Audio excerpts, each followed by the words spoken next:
I may have gone through that relatively hurried, but what I really wanted to get to was the meat of the presentation, the actual live demonstration.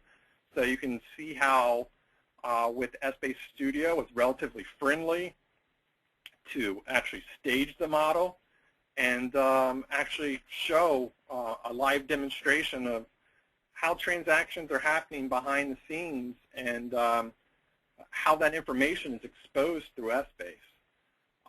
So if I've hurried through any of that information, I mean, if you have any questions, feel free to post it to the chat.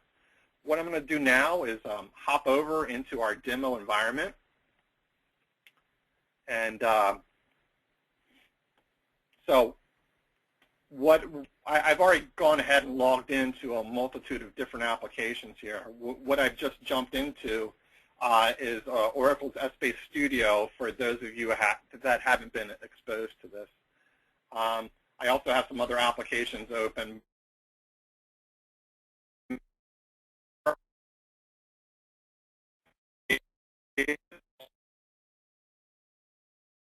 I'm going to go ahead and create a model from scratch here. And then also I have SQL Developer here to show you, what the fact table looks like, actually insert records into the fact, and then also I'll move into Smart View to give you an idea of, or actually demonstrate how things are changing behind the scenes and how Essbase is capturing that. So I kind of want to focus here on Essbase Studio. The interface that they've developed is extremely straightforward. This Getting Started panel actually walks you through the steps that are necessary to deploy an Essbase model, be it block storage, aggregate storage, hybrid analysis, or XOLAP. So I've already, the first step is to create your data sources. I've already gone through and made my connections to not only Essbase, which is HypeVM actually represents as a connection to the Essbase server, but also in my relational data source, which is Oracle, I am leveraging the global sample schema that many of you might have worked with already. So those connections have already been made. I've also defined what my mini schema is.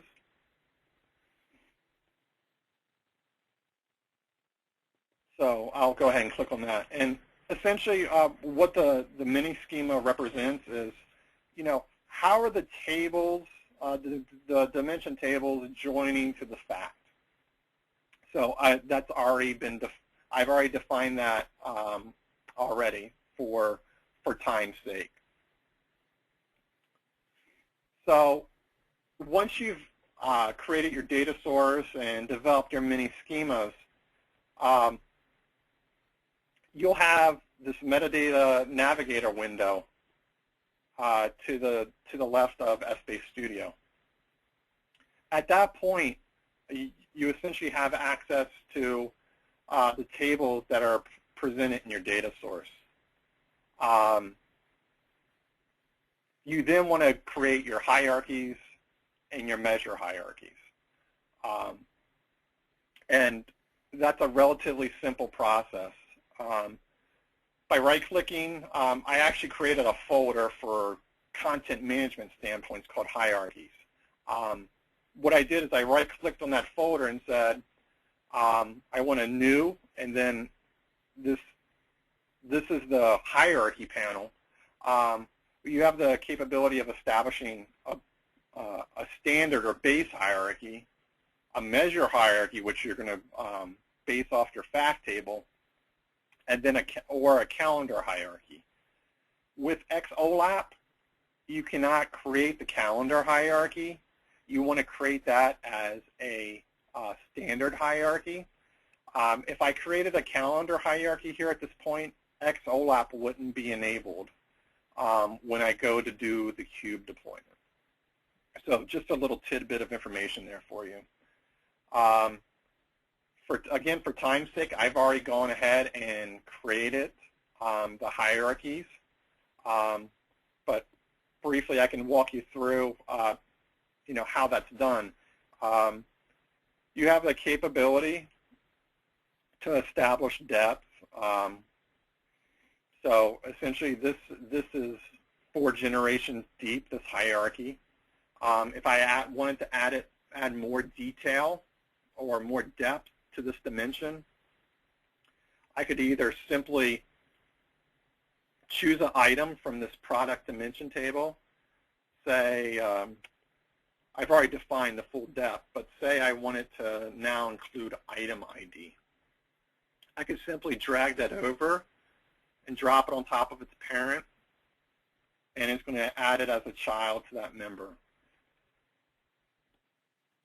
I just went ahead and deleted that. Or you could do from clicking on the Add button, I could add a child or a sibling to this member. You do have the capability of previewing what the hierarchy is going to look like as you're building it in this hierarchy tool. So a lot of nice features here. So I already have all my hierarchies established. My next step, and I'll go back here to the cheat sheet, is I need to create a cube schema. So here's my cube schema. Here's my Essbase model.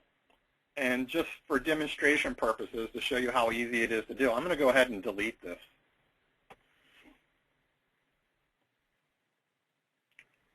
And so my next step is I need to create a cube schema. And what that's simply doing, I'm going to give it a title called Global. If I type, what that's simply doing is defining what are my hierarchies.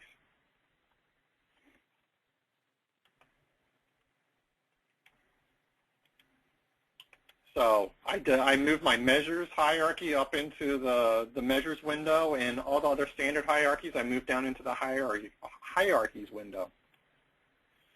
Again, you have the capability to preview,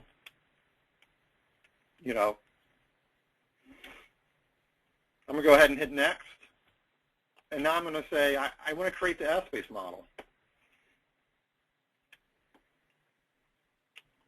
So essentially what this is mimicking is, the mini schema that we set up in the very beginning, but it's Essbase hierarchy specific now, and it's joining to the fact table. So